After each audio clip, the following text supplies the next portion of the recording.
Yeah. Broken and shattered, but the crash never shaped what mattered.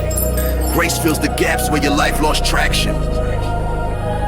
This is the edge, where transformation happens.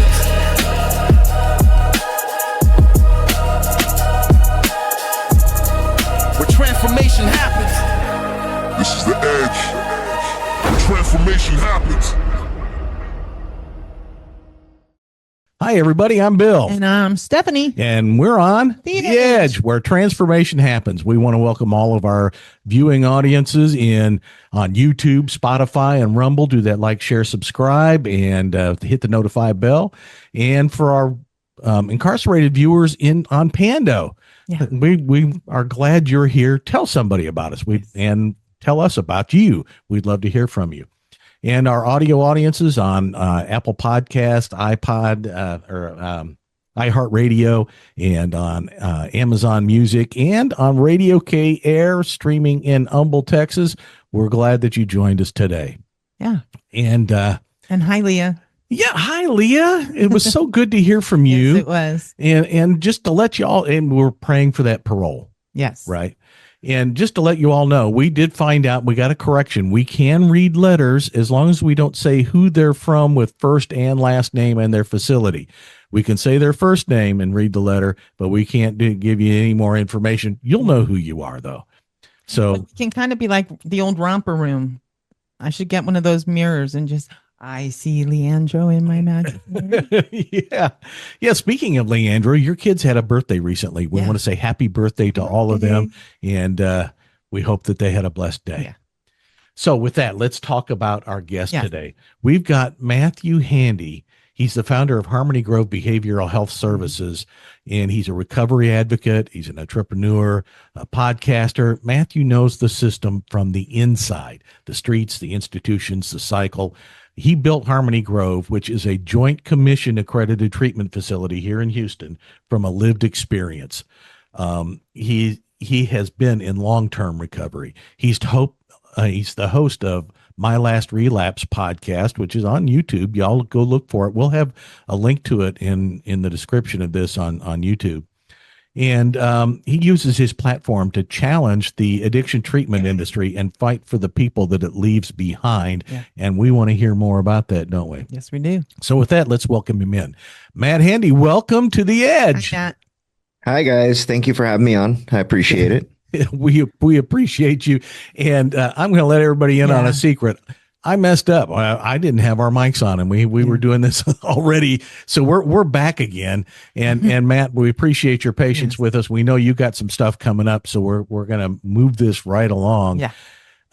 Your bio talks about you having built Harmony Grove from a lived experience. Can you tell us a little bit about what that was?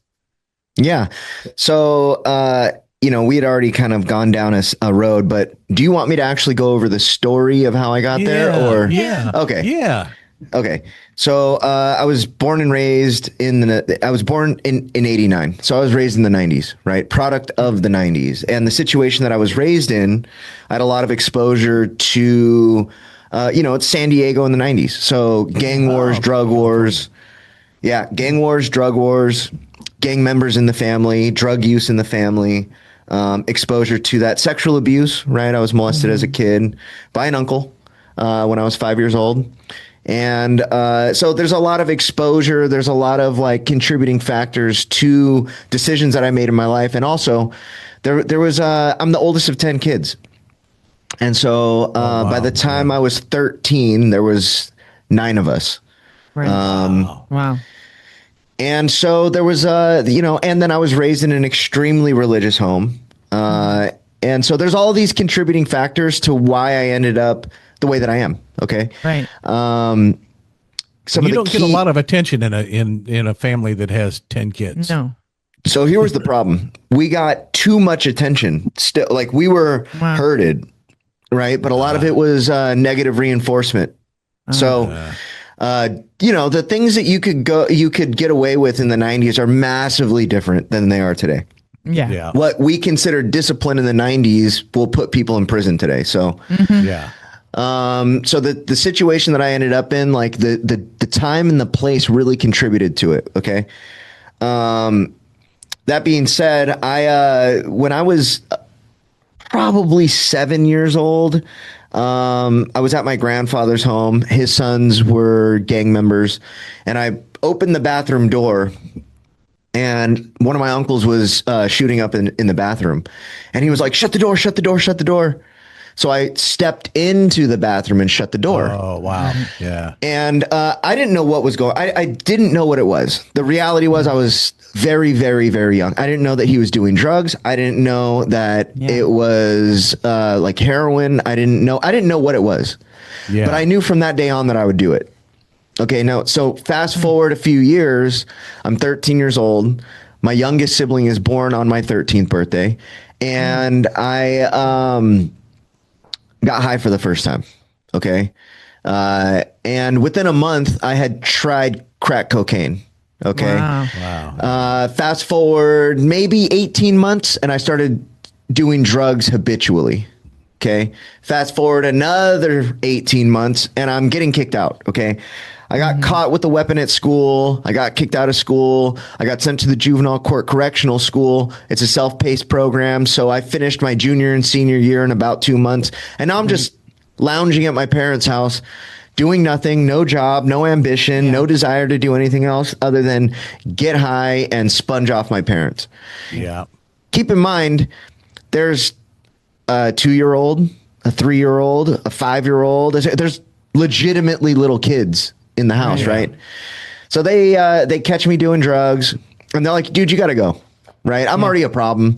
You know, I run away, I disappear, I don't go to school. There were cops coming to my parents' house going, "If he doesn't start going to school, you guys are going to get in trouble." Right? So I'm just a problem. And now I have no obligations. I'm not going to school. Right? Oh, so it's like, yeah. So like, you got to go. Like, they don't got the time, the energy, or the patience to like invest into what I needed, which here's the reality is I don't care what they would have done. I was still going to go down the road that I was going down. Yeah. Your mind was made up. Yeah. For sure. This wasn't like a, hey, I need attention. This is like a, no, this is what I'm doing. Just your lifestyle. Absolutely. And a driving factor in all of this was female attention. Okay. I'm 5'5". I'm not exactly the most best looking dude in the world, right? But what I found in high school is that girls are attracted to two types of dudes at that age. It's jocks and drug addicts. I couldn't be a jock. I just wasn't built for it. So I got to satisfy, like, kill two birds with one stone, right? I got to be a drug addict and I got to attract females. And so a driving factor in a lot of the decisions that I make was around attracting females to me. That being said, 16 get kicked out. I think they're trying, I think it was supposed to be a scare tactic, but I adapted and overcame the situation and ended up diving headfirst into criminality. By the time I'm 17, I have my own two bedroom, 1-bathroom house in Escondido, California. And I'm part of a giant theft ring, right? And let me ask you a question here, Matthew. At that point, were you feeling like, oh, this just isn't working, I need to find some way to get back home? Or were you thinking, man, this is the life, I'm killing it here? Oh, absolutely not. The last thing that I would have chosen to do is go back home. Yeah. Wow. Yeah. So so you thought you were killing it. You thought, man, I'm doing, this is great. This is the way to live. There were metrics that I were using to measure success, and I was hitting all those metrics. I was making money. I had the living girlfriend. My brother got kicked out of the house, so he came and lived with me, and now I'm supporting him. I had a car. Like, I was partying. I had the drugs. I was on top of the world. You couldn't tell me otherwise. Yeah. I get it. Yep. So what happened? How did it go from there? Yeah. So 17, I meet who would have eventually become my first wife. And that was a disaster, right? Like, she's 6 months younger than me. We're both 17. I turn 18. We get together. She turns 18. We get married. And I end up in prison, on my way to prison. And 2 weeks after I get arrested, it's for assault with a deadly weapon. I'm going to prison. I call home and she's like, and my mom answers my girlfriend at the time, or my wife's phone, and she goes, "Hey, you got to talk to her, blah, blah, blah." So I'm like, "Okay, what's up?" She's like, "I'm pregnant." Yeah. Oh. Okay. So now I'm heading to prison for 3 years. I'm about to turn 19. Like my whole life, up until that point, all I wanted to do was grow up and be a dad. Right. And so Right.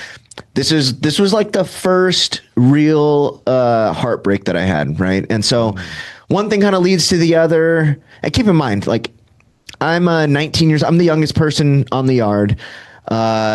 I have a blast, dude. I have access to drugs. I'm a gang member. I'm willing to do whatever.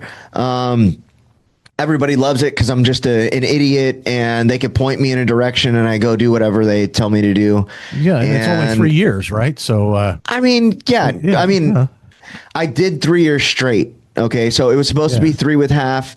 I got caught with drugs, added another 3 years with half, so I ended up doing 36 months straight. wow, yeah. So I had a blast, dude. Prison was not a deterrent for me at that point in my life.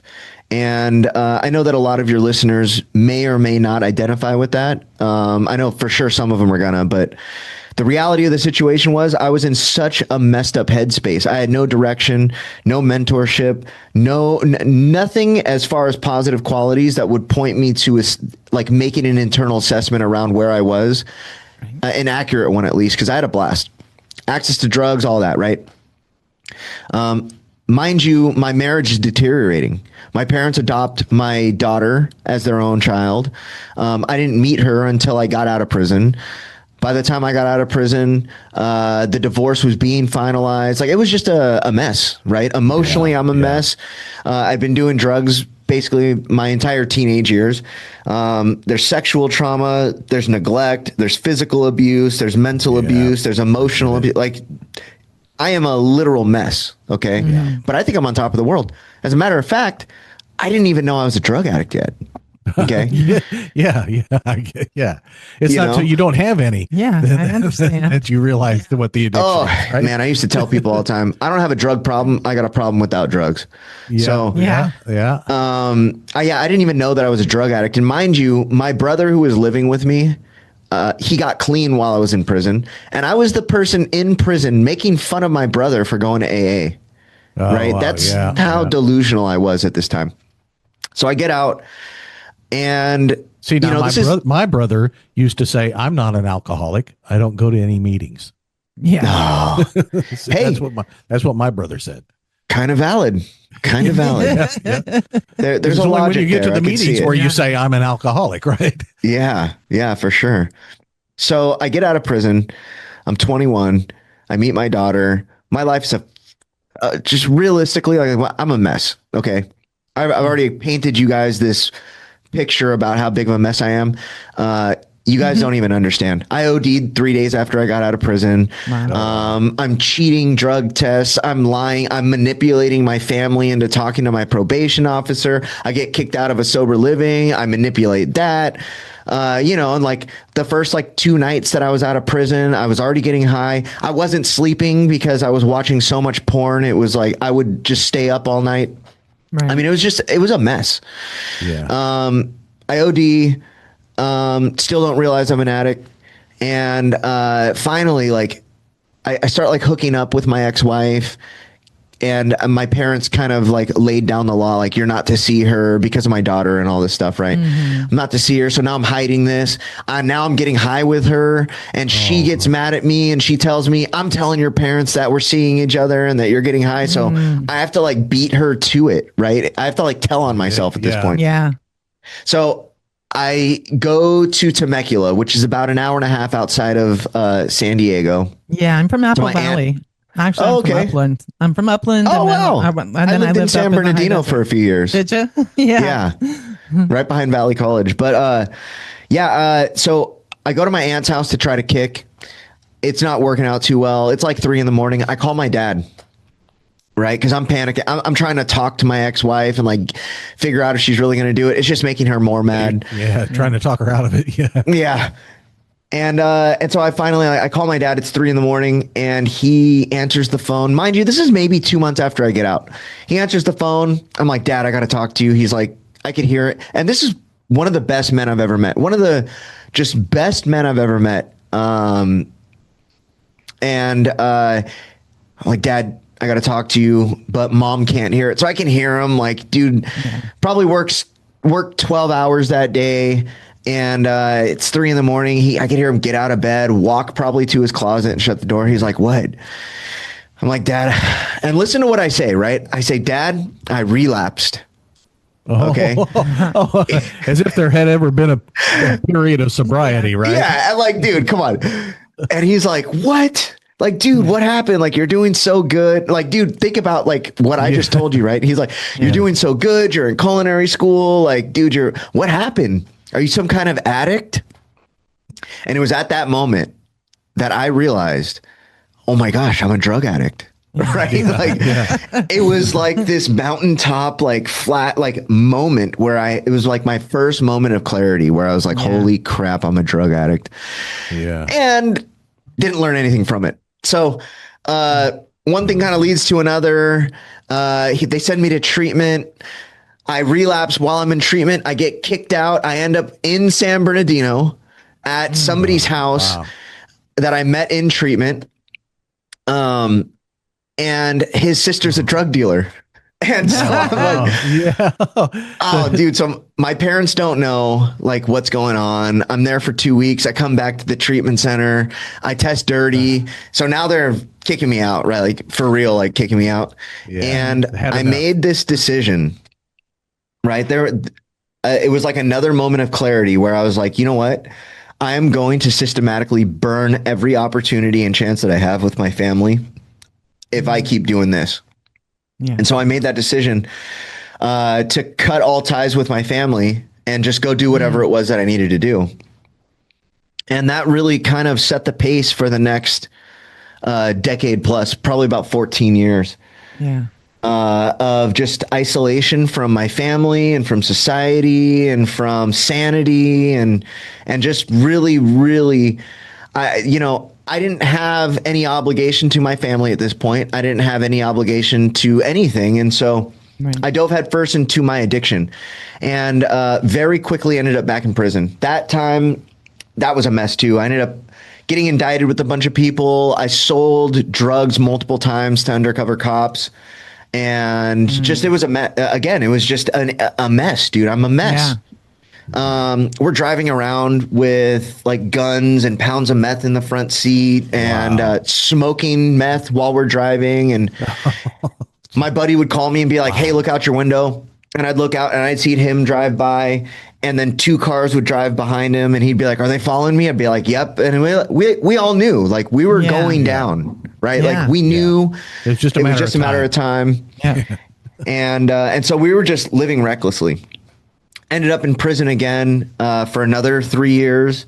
And it was during this prison term where I realized this is not, I'm not cut out for this. Right. Yeah. Went to a higher level, had to do things, saw things, experience things where I was like, you know what? I could end up doing this for the rest of my life. Yeah. I do not want to do this. And this was kind of where maybe the first brick in the wall got put in place where like, I don't want to do this. Yeah. So I get out. You know what we call that moment?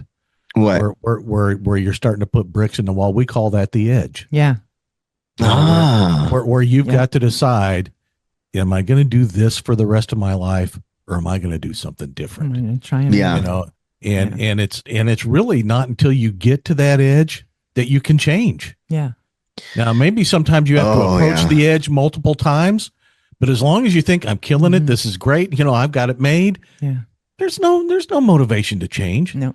It's not until you get to the edge that you finally see the need for it and you can finally do something with it. Yeah. Okay, so there's a problem happening today is that people get systematically robbed of the full benefit of their suffering all too often, right? Yeah. And it's normally with good intention. It's the family, and then it's the friends, and then it's typically like law enforcement, right? But everybody intervenes on the consequence. Everybody intervenes on the process. They want to help, right? The family, especially the parents, they're biologically, it's hardwired into our DNA to protect our kids. It is. Okay. You're right. And The problem is, and it's enablement. Yeah. Okay. So the problem is that every time you take responsibility from somebody, you take responsibility for somebody, and now it's on you as well. Okay. So it's really hard. Like, I couldn't take my own medicine on this. If my daughters were struggling, I know that I would do the wrong thing. Okay. Right. The reality, though, is that every time that the son or the daughter calls and says, "Hey, it's raining outside, can I come in?" and they let them in, you never know if you just robbed them of the opportunity or the experience that could make them come inside for the rest of their lives. Yeah. You never know if that time when they call and you know, it's like, I'm talking to a prison population on your guys' platform, and it's like, people ask me all the time, they're like, what would you tell yourself? What would you tell 17-year-old self if you could go back? What word of wisdom would you give that person? I would literally tell that person, do not lie to other people to benefit yourself or waste other people's time. Just go do whatever it is you're going to do and leave other people out of it. Okay. Yeah. Because go ahead. Now that thing you were talking about before we get away from that too far about the family being part of that problem, you know, there are examples in nature that teach us about that. Think of the mother bird who has to push her chick out of the nest to get it to fly. If she just keeps it there, it's never going to learn to fly. Yep. And think about the caterpillar in the cocoon. It only is able to fly as a butterfly because it has to strengthen its wings to break out of that cocoon. Yes. If you open that cocoon for it, that butterfly will never fly. Yep. And it's the same way with addiction and families who just want, and you know, frankly, some of our volunteers who just want to build somebody up and protect them and give them everything that they need, rather than them having to work for it and struggle and reach that point where they have to do for themselves. They never will. So this is an interesting kind of caveat to this, right? Is that like, I firmly believe that God gives his hardest battles to his strongest soldiers. Okay. Yeah. If this is true and we intervene on that process, what I see it as is like, we are trying to play God, right? Like, we are trying to control these situations that if you believe in God, he has control over. Yeah. Right. And I get it, right? Dude, I totally get it. Like I already admitted and said, I would do the wrong thing with my kids. Right. Me too. Yeah. It's I've seen hard. what happens to women on the street. There's no way I would let my daughters be out on the street. Absolutely. So it's like, you know, the family component of this is extremely complex because of the biology, because of the interpersonal relationships, because of the intrapersonal relationships, because of their personal trauma, because of their personal history. Like, there's so many factors contributing to this. Right. Also, that's just with one person dealing with another. Now, if you add multiple siblings plus both parents plus the dude, it is literally a tornado of emotions and a tornado of downstream effects, right? Like, what you do here actually has an effect way down the line too. Yeah. And so I constantly have to remind parents that, like, if you are not helping, you are hurting. The dichotomy is help or hurt. And at a certain point, help becomes hurt. So you have to be able to delineate between the two. And if you can't, you need to be able to trust the advice or the outside perspective of somebody else. People are too close to these situations to do like an actual assessment of what's going on. And so it's like, the other thing is, for people like me, for people like your audience who are incarcerated currently, we just want the most comfortable outcome. Right. And because we have done things and are willing to do things and are capable of things that the majority of the world would never even consider, the way that we look at these situations is skewed, right? Our moral compass is typically skewed, and the perspective or the lens that we look at life through is typically a little different than the rest of the world. Okay. And the reason why I point this out is because especially for men, right? Like, I speak from a man's perspective, because I'm a man.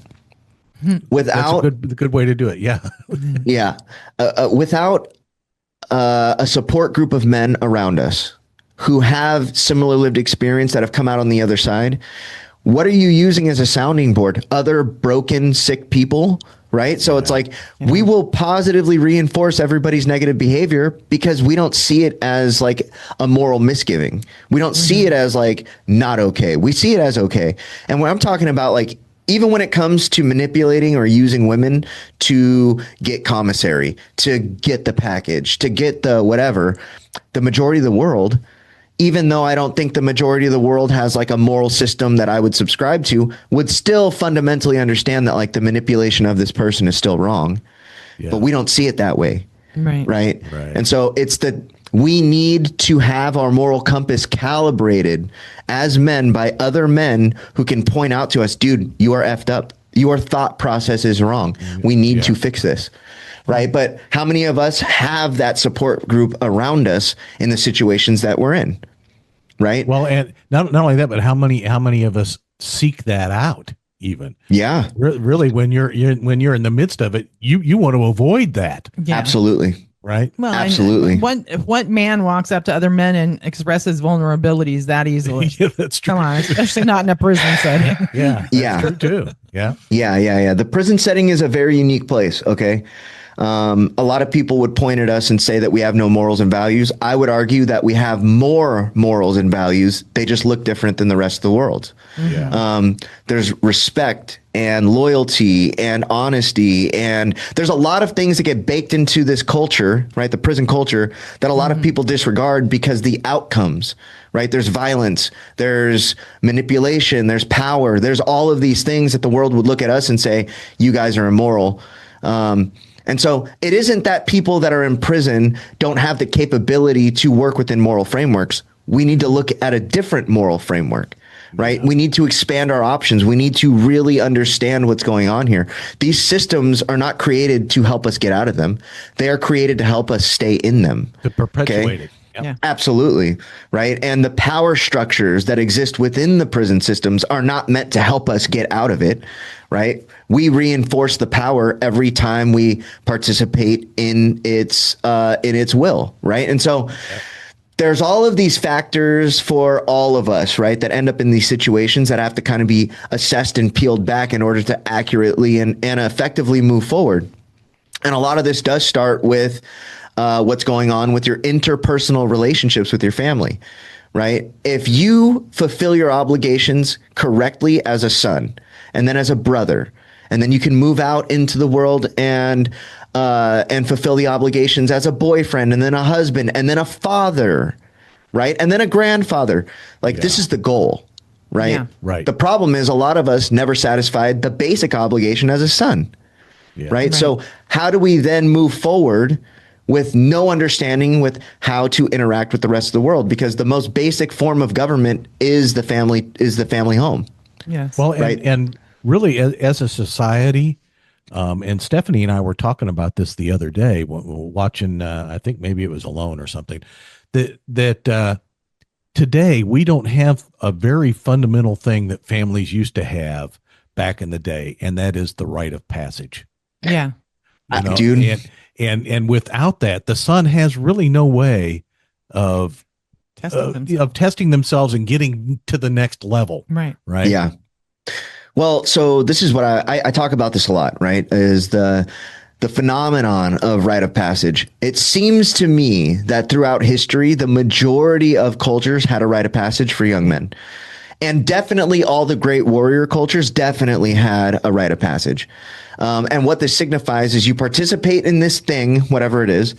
And when you come back, you are respected and recognized as a man. Yeah. Right. And so what happens today is I can go down this street right here and count 100 men. And 10 to 1, what I'm actually seeing is boys in men's bodies. Yeah. Okay. Yeah. There is no delineation between childhood and adulthood other than you turn 18 and you can vote. You turn 18, you can go to war. You turn 18, you can pay taxes. You turn dude, there is no actual definition of manhood anymore that correlates to something positive. Most people today look at manhood as something negative. Yeah. Okay. Something toxic. It's toxic. Yeah. Yes. Right. And so there's all of these other fact. Now we're talking about the outside cultural pressures that are put on men. And when you really look at the totality of the situation, men are kind of painted in this corner where they are either relegated to a silent suffering or they are demonized as monsters. Okay. And what I want to point out, and what Julio points out, and what my core group of supporters, which are other men who have had similar experiences that have come out of this and are able to direct me, what we all like to point out is that leadership isn't dictated by who you're trying to lead. It's dictated by you. Right. Yeah. If you are not a leader, people will not follow you. That's right. If you aren't, and people try to say like, and you know what else? If you are a leader, you don't have to tell anybody. Yeah, we had a discussion about that the other day too. Like, some people try to be leaders, but they think that just by being authoritative and yelling at people, that means they're a leader, but they're not. People will gravitate to the natural leader in the room. They always do. Yeah. Yeah. And for those of you that don't know, when he said Julio, he was talking about Julio Almanza, JC. He was on our podcast and on the Victorious Living Tour with us. That's who he's talking about, because he's affiliated with Wrong to Strong that JC founded. Yeah. So I just wanted to let them know. Yeah, actually, I represent Wrong to Strong Houston and Wrong to Strong Texas, right? And so we're starting to move into the Texas prison system, but we could talk about that at another date. Yep. The important part that I'm trying to point out is that a lot of people, they live in this dichotomy of like wolves and sheep. Mm-hmm. If you are a leader in today's world, then you should be the sheepdog helping guide the sheep. Right. Mm-hmm. We're not here to predate on sheep. We're not one of the sheep. So how can we say that we're leading as a sheep? Be the sheepdog, help them, herd them. Actually, because when you look at the dynamics of the sheepdog and the sheep, they are literally there to guide them. Okay. Yeah.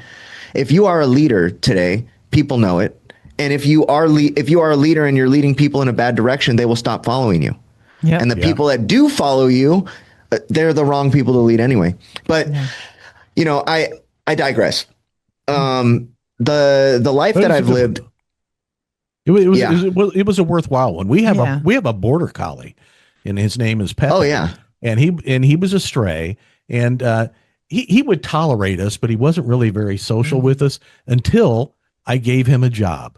And the job that I gave him was to help me go every afternoon about 4:00. We give them each a milk bone. We have 4 dogs, and it's Pepe's job to herd me back to where they are, to show me what cabinet they're in. And then once I open that cabinet, to put his nose in the box.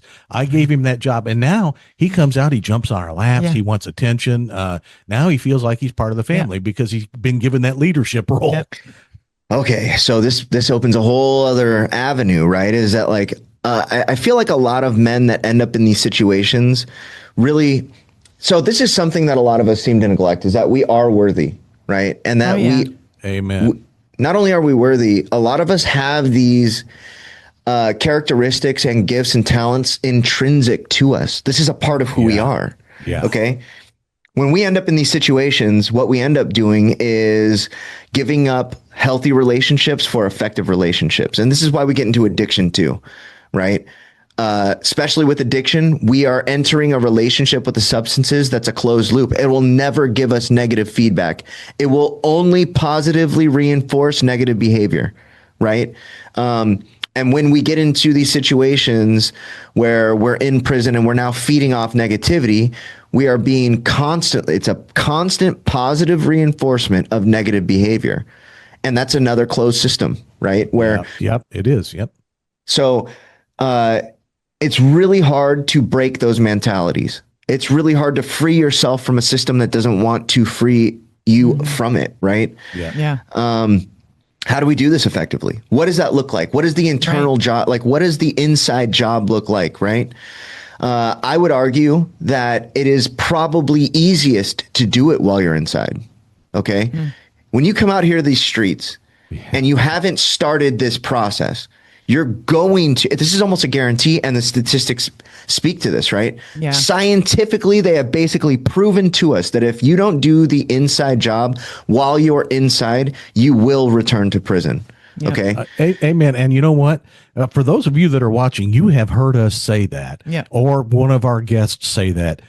I don't know, probably How many times? A lot of times, and we didn't I feel like prompt him with there's that. That is straight out of Matthew's mouth as a behavioral health care professional. You know that you got to do the work while you're inside. Yep. You can't wait till you get out. It's too late, and you're going to go back most of the time. Yeah, no, I mean, it is, the statistics on this are staggering. Okay. The facts are, especially in Texas has a very unique system. I come from the California prison system. Texas actually has prisons dedicated to programming. Okay. Yep. If you want to participate in some reentry programming or pre-release programming, there's options, right? Yes, you may have to meet criteria. You might have had to have good time. You might have had to not get written up. But guess what? If we want something bad enough, how many times, listener, how many times have you proven to yourself that if you wanted something, you were going to get it? Yeah. Okay. And I'll point back to my experience. My second prison term, I knew that if I came back to prison, that I would end up stuck in prison. Yeah. Okay, so moving forward with that story is that, like, I kind of made decisions in my life that kind of helped me stay out of prison, but it didn't help me change.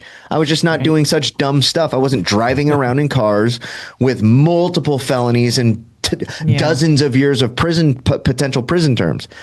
But I ended up homeless.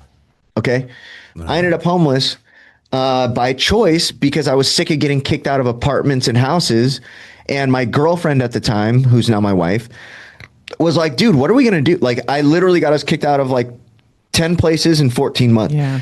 Wow. She was sick of it. Right. Yeah. By this time, we were already just hanging out with homeless people anyway. All my friends were homeless. We were literally going from our house downtown and hanging out in people's tents all day. And I convinced her, like, hey, let's just be homeless. And that was a few years of my life. And I will say this is that for the people that are listening that have experienced homelessness, you and I understand what's going on. It's a lifestyle. There's a culture. There's a community. I get that, right? The only thing that my wife and I miss about that life is the community, is the culture of being homeless. That's a complete lack of responsibility. Like, people try to capture that. They try to do the 2-month trip down to Chile to go hike the mountains. But guess what? They still got those responsibilities waiting for them when they got home. Yeah. Right. So I understand what it means to truly be free. I get the mentality. Okay. Yes. Yeah. What I would like to propose is that the freedom that you feel with the complete total disconnect from society's responsibilities, you can feel that when you free yourself from the mental chains of addiction and mental illness, right? I'm not saying that mental illness can be completely alleviated, but you can free yourself from the mental bondage of it. Okay. Yeah. There's a lot of work that gets played into that. And I'm not saying that this can just be done overnight, but if you want it, right? Now, this goes to everybody. If you want something, how many times have you proven to yourself that you can get it? Yeah. Okay. Life And is if you worth can do living. and if you can do that for something that ultimately harms you or puts you in a worse condition, why can't you do it for something that will help you? Yep. You know, like the PEP program. Why can't you stay case free for the next 90 days or whatever it is, you know, so that you can get into that program rather than saying, well, I can't get in it because I can't keep from getting cases. Come on. Be honest with yourself. Let's talk about this. Okay. I hear a lot of people say, oh, there's like this fear of failure or fear of success or self-worth issues or things like this. Mm-hmm. Stop putting yourself in those boxes then. Right. Yeah. Just because you think something might be a reality doesn't mean that it is. Okay. There's a difference between truth and fact. The fact is that we all have godlike potential. Like, we all have a piece of God inside of us that gives us unlimited potential. Okay. So if you want to tell yourself that you're scared of fear or you're scared of failure or success or whatever, you're going to look, Every time you wear a label, you will manifest whatever that outcome is. Every time you tell yourself that you're a derelict, every time you tell yourself that you're not worth it, every time you tell yourself this is where I belong, you will continue to manifest that. Because of your godlike potential, you will manifest it. Now, the mindset, right? The discipline, the dedication. If you have these two components in your life, if you can be disciplined and dedicated, you can do anything. Okay. It's a fact. Yeah. If you only have one, you can still do the same thing, because you can be disciplined until you are dedicated, or dedicated until you are disciplined. Start off with one of them. Okay. Yeah. Yep. But the second you give yourself other options is when you understand that you don't have to succeed, right? Burn the ships. Give yourself no alternative plan. Say, this is what I'm going to do, and do it. Execute the plan. Don't give yourself the lifeboat, right? Because then, guess what? Every time I told myself, so here's the thing. I had to take radical responsibility for my actions and accountability, even for things that I didn't do.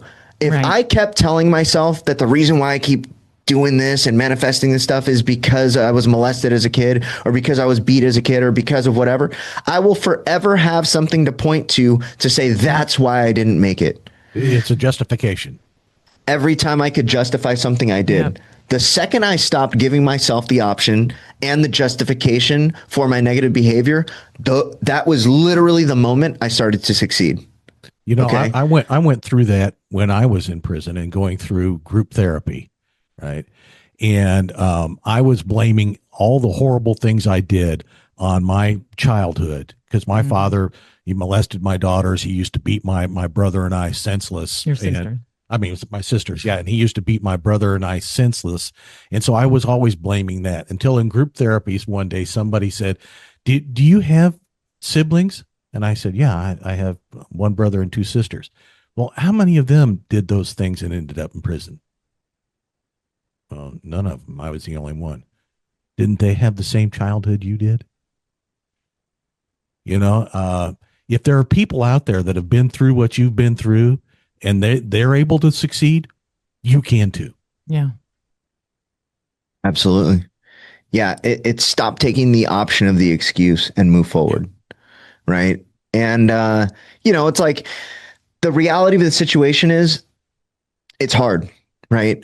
If it wasn't hard, everybody would be healed. Okay. If it wasn't called work, it would be called easy, and everybody would do it, and they would probably love it. Right. But it's work. Yep. Okay. Yep. And ultimately, healing is typically painful. It doesn't matter what the process. You could have broke a bone. You could have knocked out a tooth. You could have been molested as a kid. You could have been beat as a child. Whatever it is, this isn't going to be a fun process.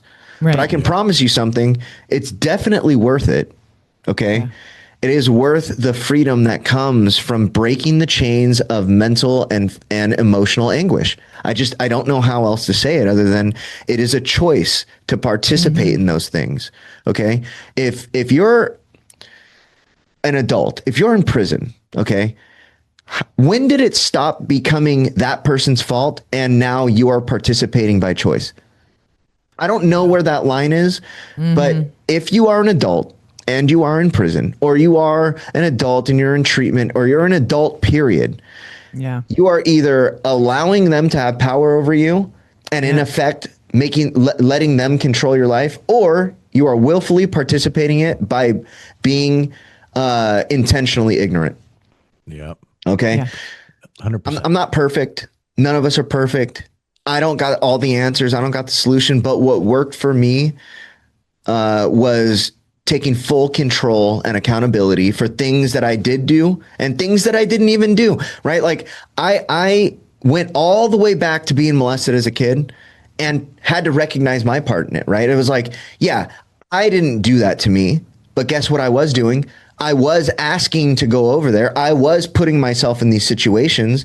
Was it because of the candy? Was it because of whatever? Right. It was like, I still had to take accountability for my part in it. And I'm not saying that like everybody has a part to play in every negative thing that happened to them. Yeah. But if you even think that there's a chance to take accountability, these are opportunities.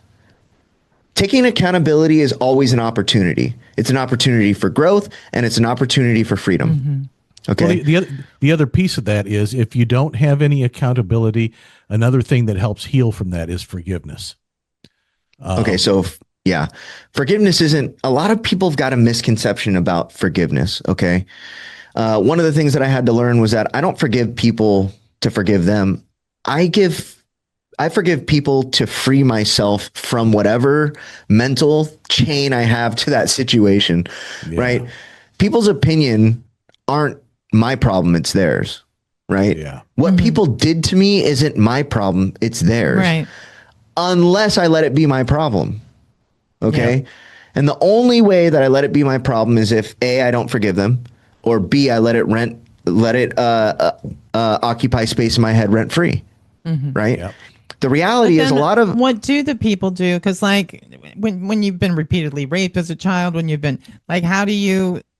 I don't think people should be held accountable for that as the victim. Personally, that's my personally feeling. But I agree. But it's like, what is the solution? What do they do? Because people are broken from that. You get behaviorally and PTSD and all that stuff broken from that. So what are the solutions to get past that point where you're no longer letting it wreck your life? Because that's really what it is. You might not be making a conscious choice that this is the road I want to go down, but sometimes you're just so broken that you are, you don't know what other choice there is to make. You don't know. You're just trying to get out of the pain, really. Yeah. So there's a universal equation and truth to this, right? It's suffering plus help another person equals immediate relief. Stop focusing on yourself and help other people. That is the easiest way to stop suffering, is if you can help other people. Yep. And to realize who you are rather than identifying yourself as as what happened to you. I think in Stephanie's case, one of the things that it helped with the healing was every morning before we were married, I would text her, "Good morning, priceless child of the one true God," right? And helped her see her identity from God's eyes. That I had value. Yes, that you had value other than your body. Exactly. Right. And that you had intrinsic, internal, meaning and value. And having someone like that in your life, and if you don't, being that kind of person for someone else is very it is healing. Yeah. In fact, Courtney Daly in our interview with her talked about that. Kindness is healing. It just is. I'd never known anybody that was kind to me like that. So that kind of kindness and generosity of spirit was just healing for me. Yeah. And then this whole thing that we do, this ministry, it is healing to help others, to think of others, to not be thinking of your own self and your own pain all the time. And sometimes it's hard to get out of that cycle, but yeah, I haven't had any PTSD since we've been together, period, because I haven't been thinking about me anymore. And I was able to forgive.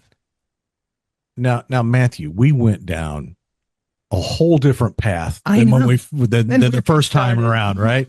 And we never got to so far, and we're running out of time because I know you've got another recording session you've got to do. To the whole idea of your Harmony Grove Behavioral Health Center, health services. Tell us about that and how that came about, how you started it, what you do. Yeah. So I started Harmony Grove Behavioral Health Houston because I'm a client of the industry, right? My last treatment episode was 3 years straight, and that was to get out from the consequences of my actions, right? I robbed a bank and they were trying to double my lifetime in prison. And I got accepted to Delancey Street, which some of you may know what it is, but the court sent me there for 3 years and I was allowed to escape the consequences of my actions. Anyway, I started Harmony Grove because, honestly, I started it because I didn't know what else to do, right? I look like I'm a 60-year-old convict on paper. Nobody's going to hire me. I have no professional claim to anything. I have no formal education, no certificates. That's not me. I spent my entire adult life up until a couple years ago running the streets, doing drugs, committing crimes, hurting people, hurting myself, just a derelict from society. Okay. So when I finally got my life together, I was like, what am I going to do? And I was like, well, what do I know? Right? Like, what is it that I can translate into something of substance?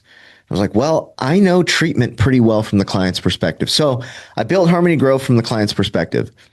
And as I peeled back the layers and I got to see under the hood of the industry, what I realized was that,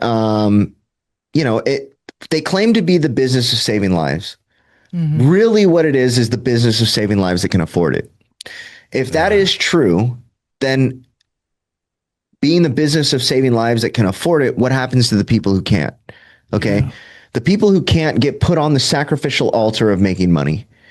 Who are the people that can't afford it? They are my people. Okay. They're the people under the bridge. They're the people that have no options. They're the people who have no familial support, no societal support. They're literally, it's the dregs of society that when people see us walking down the street, they either cross the street or walk the other way. Okay. These are my people. Okay. And I'm not okay with putting them on the sacrificial altar of making money. So when I started to understand this, I said that I would do something different, right? I am not going to do that. So there's two barriers to entry for quality, air quote, quality treatment, right? It's money, lack of money, really, I should say, or lack of awareness of the solution. Okay. 46 million people this year will self-report using problematically or addictively this year. That's just self-reported. Mm-hmm. Yeah. Okay. 17% of them will seek residential services. And of that 17%, only 600,000 will receive residential services. So what the statistics play out in real time is that about 2% of people that actually need services will receive services. Okay. If that's true, then I found kind of why we ended up in the situation that we ended up in. It's because everybody fights over the same 2% of people that seek them out. Mm-hmm. Right. Yep. The people that come to them, that's who they're going to fight over. And they ignore the 98% of people that are out there suffering. Well, why are they suffering? It's because they either don't know there's a solution or they can't afford the solution. Right. So how do you do this? You widen the doorway and you lower the barrier to entry. What does that actually translate into in reality is that you have to build a system that can be self-sustaining and also scalable at the same time, because you have to take more money so here's the thing. If we can sacrifice lives to make money, is the inverse true? Can we sacrifice money to save lives? And I mean, it should be obvious. The absolute answer is yes, right? Yeah. What does that actually mean on paper, right? Because you got to, in the business world, you have to make what's on paper translate into reality. But if it doesn't make sense on paper, nobody's going to help you, right? And it's not sustainable, right? Absolutely. So on paper, we got together, me and my brother and my business partners. We got together and said, what does this actually mean on paper? Like, how do we actually build this on paper? Mm-hmm. And we did it, right? We found a way to make this work on paper. And so now we are in the process of making this a reality. Okay. Harmony Grove Behavioral Health. We just bought a 250 bed hospital in Channelview. It's a little bit outside of Houston, and we'll be doing this. Okay. But the whole idea around what we're doing is, my family's involved in my business in Harmony Grove, and they saw firsthand the destructive nature of addiction, to the individual, as well as to the family and to the society around this community. person. Yes. Yeah. Right. And so we are really in this to help people who typically can't access this level of care. Okay. What does this actually mean is that, most people that are listening to this will have heard of peer support. Okay.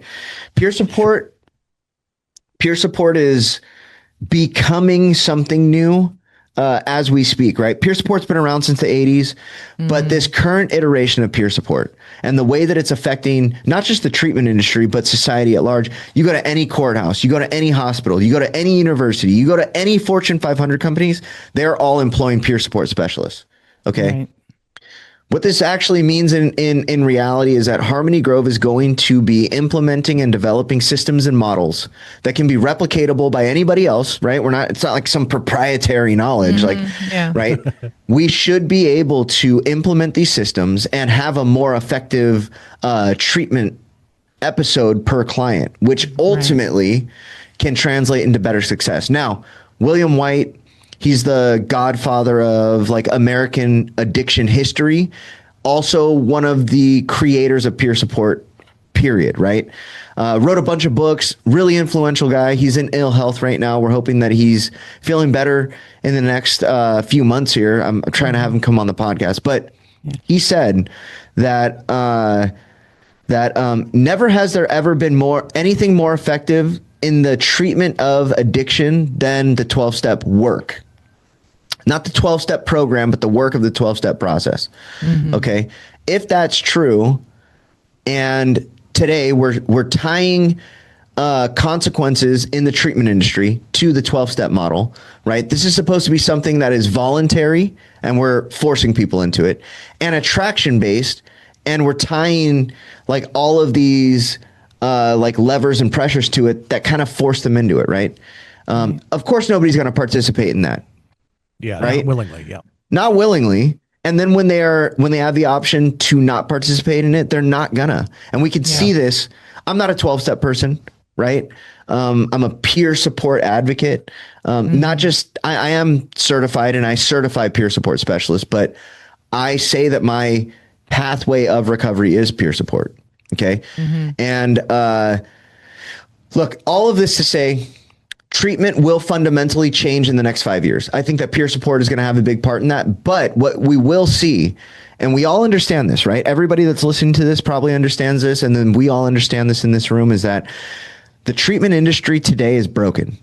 Okay. The treatment industry today is not doing what it promises to do, right? 98.5% of people who receive treatment services one time will receive it an average of 7 times before they get their first year clean. What this ends up translating into is a 0.0175% success rate. Okay. Yeah. That's horrible. I mean, it's terrible. The relapse rates are off dude, it's really heartbreaking to actually see what's going on. And there's some a lot of times it's like that, or they just give you another drug. Yes. Which they say cures your addiction. That's like, and then they don't have any plan to wean you off of it or get you off of it. It's just, here, take this and zombie out. It's like, no, come on, man. Yeah. And yet there's some of the most highly paid professionals around. I get it. I mean, a professional baseball player with that batting average wouldn't be a professional baseball player very long. This is the only healthcare, and specifically behavioral healthcare, is the only industry that I know of where it can fail 99% of the time, basically, and they can charge more for the same service the next year. Okay. The average treatment center.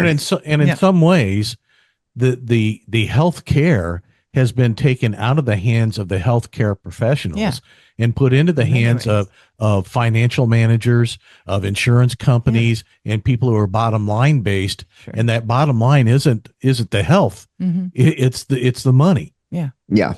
This is not the business of saving lives. It's the business of saving lives that can afford it. I publicly speak out about this. My whole podcast, I'd say like 50% of the content is really questioning and raising awareness and education around these situations. As a treatment owner, it does not help me to tell people that treatment is a scam. Okay.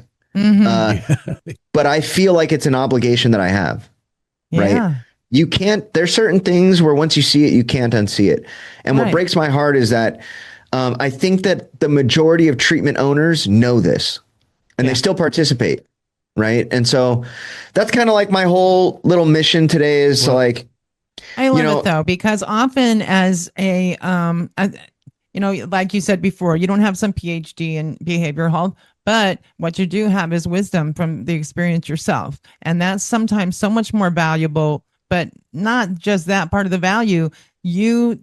The peer support part where they know that you went through it too. They know that you're coming from where they came from and you're speaking their language as you're guiding them through it. And that to me is so valuable. Those are the people I always listen to. Well, and the passion to be an impact for an agent of change. Yeah. That goes a long way. Now, Matthew, one of the things that's going to happen is we're going to get a bunch of mail saying, I want to go there. Yeah. Right. And the reality is you've got 250 beds and there are millions of people incarcerated around the country. Mm-hmm. How are you going to go about deciding who gets a bed and who doesn't? Yeah. Because the need. So this is a problem. 250 beds. Yeah. This is a problem. I did the math on this. Okay. And what it ends up turning out to is that the treatment industry could service about 4% of the need every year. Okay. When people talk about like there not being enough services for the need, it is severely understated. Now, there's a part to this, right? Is that I always tell people treatment's a scam. You don't need to go to treatment if you're going to change. I know people that have changed under the bridge. I know people that have changed on a couch. I know people that have changed in their home. If you are going to, if you're at that point, if you're at that turning point, you could change in the cell. Yeah. Yeah. If it doesn't matter if you're incarcerated, if you're in a gym, it doesn't matter where you are. If you're going to change, you don't need us to help you change. You're going to do it either way. You're going to find the way to do it. Okay. If you're at that point in your life, what I always suggest to people is look at your surroundings and fill it with the people that are going to point you in the right direction. Yeah, it might be uncomfortable. Yeah, it's probably more beneficial to go somewhere where they can kind of guide you day after day after day. But guess what? When you leave treatment, they all do the same thing. They hand you a big book, tell you to go to meetings and say, come back if anything happens. Yeah. You don't need us. Yeah. Well, they like to say if, right? But we all know what they're really saying is we'll be waiting for the call. Yeah. Right? You don't need us. If you are going to do this, go do it. Don't talk to somebody about it. Don't ask somebody if you can. Just go do it. And don't think that you can't. Everybody can't means something. Can't means cannot. That is not accurate. Cannot is not accurate for humans. We can do almost anything. And if you're a believer, it says you can do all things. That's right. That's right. Through Christ who strengthens me. And even if you think you have the biggest problems in the world, you are the most mistreated in the world, you're the most broken in the world, our God's bigger. He's bigger than all of that. There's nothing that you can throw at him that he's not bigger than. So, yeah.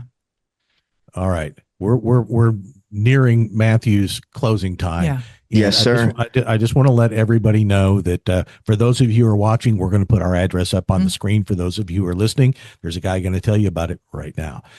So write to us. And if you want to get a letter to Matthew, just put attention Matthew Handy, and we'll make sure that he gets it. Matthew, I cannot thank you enough for being on our podcast, On the Edge. Words of wisdom. Yeah. And I can't wait to hear updates on the facility. And absolutely. And what a mission. We want to get you involved with us, and we'll do more. And we got some people you need to talk to in Twyla Carter's camp. Yes, sir. I would really appreciate being able to come on with you guys and participate in everything you guys got going on. Yeah. Amen. And thank you guys again for having me on. Yeah. We appreciate it. Thank you so much. And it's good talking to you. I think we're done, right, honey? Yeah. All right. Thank you, everybody. And we'll see you next time right here on The Edge. The Edge. Bye-bye. Yeah.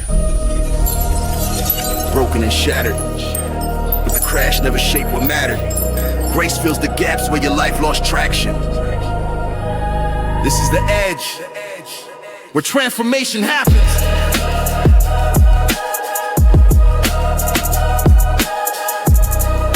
Transformation happens. This is The Edge. Where transformation happens.